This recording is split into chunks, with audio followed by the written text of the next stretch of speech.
मेरे प्यारे मित्रों, आपको बहुत बहुत धन्यवाद। आज मैं गीता में दर्शन और गीता का क्या मुख्य उद्देश्य है, इस पे हम बातें करने जा रहे हैं। गीता का जो मुख्य उपदेश है, इस पे विद्वानों का एकमत राय नहीं है। आज से नहीं, यह प्राचीन काल से ये चली आ रही है। गीता पर अब तक अनेक भाष्य और टीकाएं लिखी जा चुकी है। गीता में एक ही मुख्य उपदेश नहीं कहा गया है। गीता का जो एक उसका मुख्य उपदेश नहीं है, इस प्रकार के भाष्याचार्यों ने अलग अलग मत प्रस्तुत किया है, जिसमें अनेक जो भाष्यकार हैं वो हैं शंकर, मध्व, रामानुज, निम्बार्क, वल्लभ और चैतन्य रहे।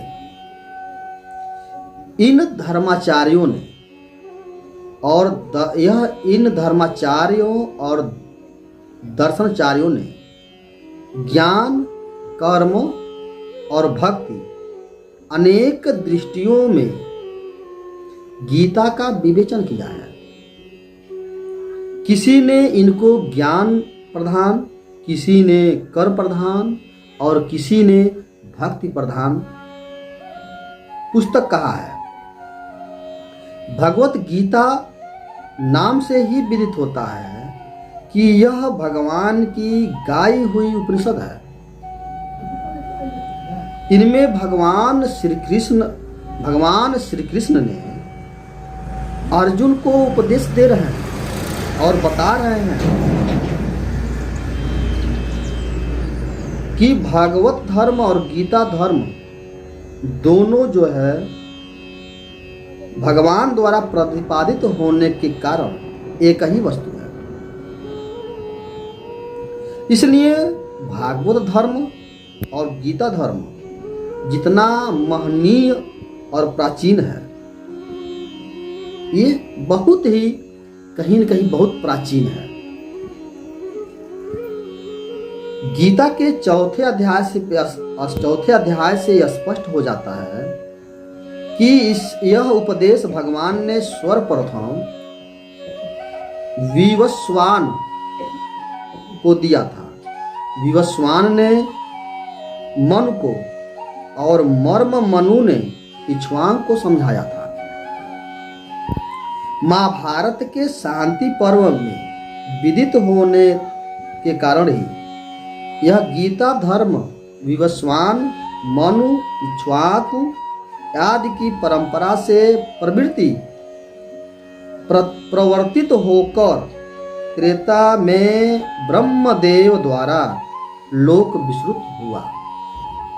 इसी भागवत धर्म या गीता धर्म, दोनों अब है गीता धर्म या भागवत धर्म के संबंध में वैशंपायन जनमेजय से कहते हैं, हे नृप श्रेष्ठ जनमेजय, यही उत्तम भागवत धर्म विधि युक्त और संक्षिप्त ढंग से हर गीता मन भगवत गीता में पहले पहल तुझे बताया है।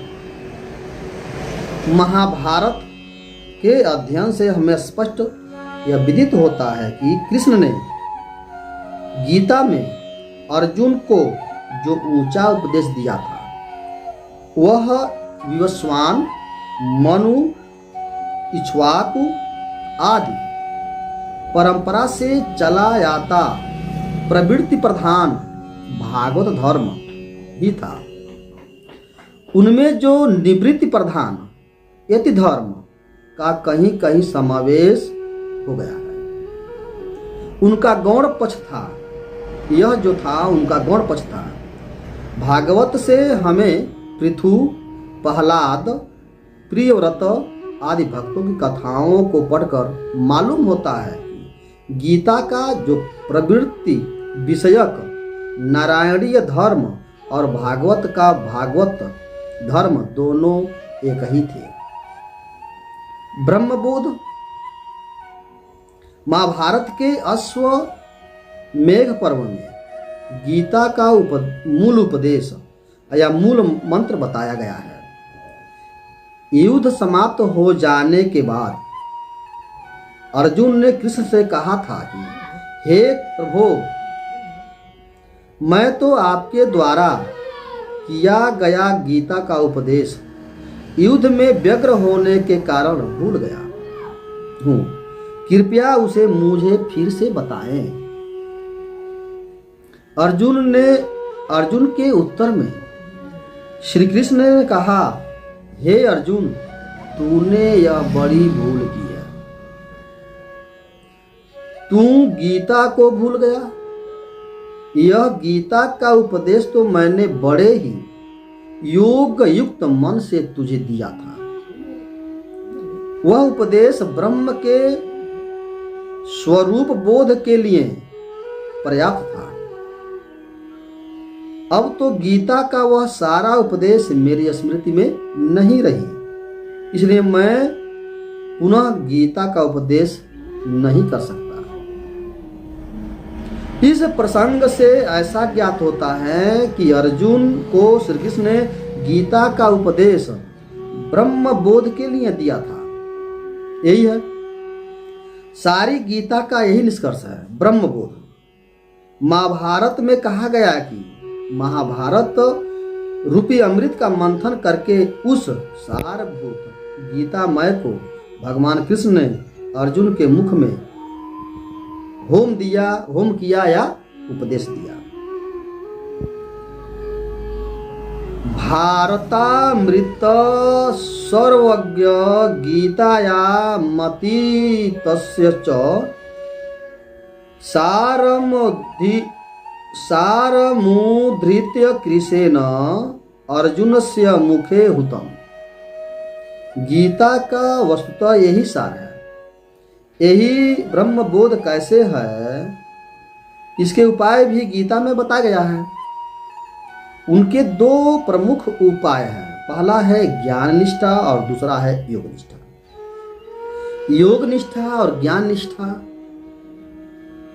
गीता असंख्य रत्नों का सागर है, असंख्य रत्नों का सागर है गीता। उनसे एक एक रत्न को उनका एक एक उपदेश कहा जा सकता है, और उन सभी उपदेशों में व्यापक मानवता का हित बताया गया है। इन सभी उपदेशों में संगम में एक महान एवं व्यापक उपदेश की निष्पत्ति हुई है। वह उपदेश या यह उद्देश्य है कि अनादिकाल से अज्ञान में पड़े हुए जीव को परमेश्वर की प्राप्ति कराना। इस परमेश्वर प्राप्ति के लिए अनेक दर्शनों में अनेक साधन बताए गए हैं। गीता के अनुसार इसके दो साधन हैं, ज्ञान निष्ठा और योग निष्ठा। ज्ञान निष्ठा का दूसरा नाम है सांख्य निष्ठा या कर्म संन्यास भी है। अपने समस्त कार्यों, इच्छाओं और अपने आप को अभिमान रहित होकर उस परमेश्वर में मिला देना ज्ञान निष्ठा है, अर्थात उस ज्ञानमय से एकनिष्ठ हो जाना ही गीता का उपदेश है। ज्ञान निष्ठा के सिद्धांत में बताया गया है, पहला जो बताया गया है, यह जो दृश्यमान चराचर जगत है वह सब कुछ ब्रह्म ही है, उनके अतिरिक्त कुछ भी नहीं है। इसलिए हम और हमारे द्वारा जो कुछ कर्म होते हैं वे सभी ब्रह्ममय हैं। दूसरा बताया गया है, यह जो कुछ दिखाई दे रहा है वह मायामय है, क्षणिक है, नाशवान है। उनमें मन, बुद्धि तथा इंद्रियों को लगाना व्यर्थ है। यदि मन, बुद्धि, इंद्रियों का कुछ उपयोग हो है तो वे ब्रह्म में ही लगातार सार्थक है या लगातार सार्थक है। यह जो प्रतीयमान है वह सब ब्रह्म है और वह ब्रह्म मैं हूँ, इसलिए यह सब मेरा ही है। इस प्रकार आत्मा को अधिष्ठान मानना रहता है। चौथा है,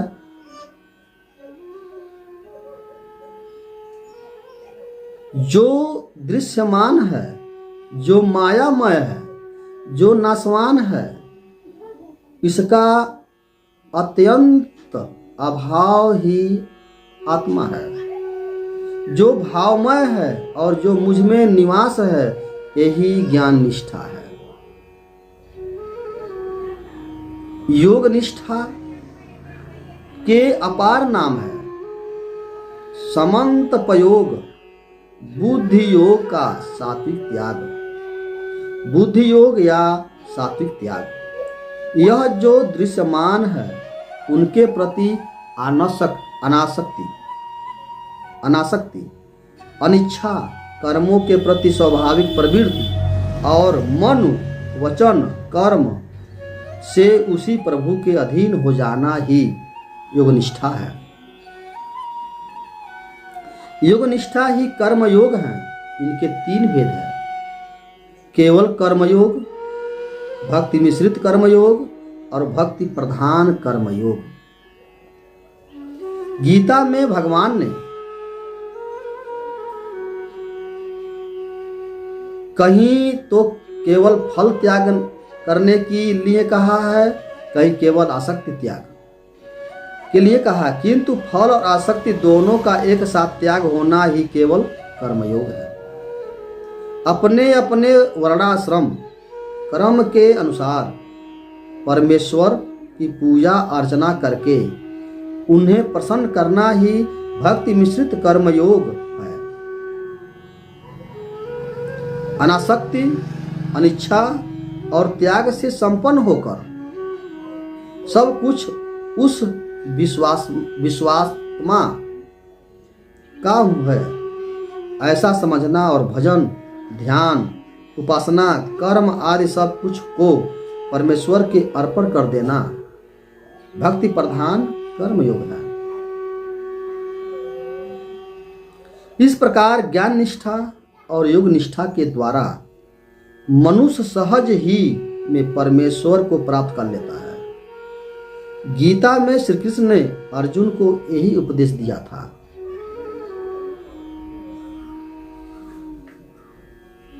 शरणागति किसी ग्रंथ के उद्देश्य बोध या तात्पर्य बोध के लिए शास्त्रकारों ने 6 उपाय बताए हैं।